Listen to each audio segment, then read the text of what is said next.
Intuition vient du latin intuitionem, mais pour bien le comprendre, il faut savoir de quel autre mot il découle.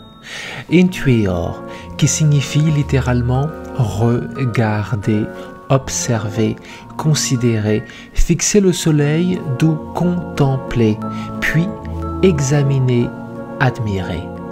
Intueri Pompeium, avoir les yeux sur Pompée, jeter les yeux sur quelqu'un, être tourné vers en parlant d'un lieu, puis au figuré, avoir les yeux de la pensée fixés sur, ce qui devient considérer attentivement, se représenter par la pensée. Intueor dérive de tueor, contempler la nature, regarder, observer le ciel, sonder, explorer une blessure, puis au figuré, prendre en considération. Intueor ad nutum, qui prend garde au moindre signe. Intuitus, conséquence de ces nuances, exprime la vue, le regard, le coup d'œil.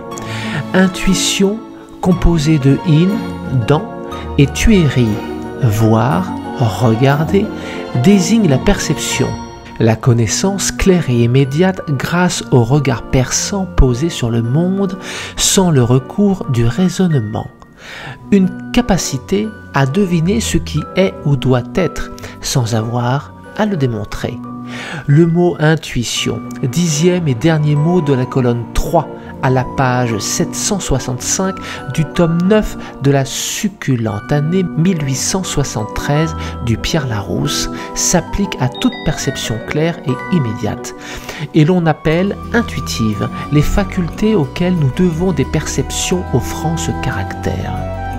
L'intuition est donc à l'opposé de la mathésis, qui signifie le fait d'apprendre, elle-même conduisant à l'analyse. L'analysis, ce procédé de la pensée qui distingue par séparation les composants d'un ensemble.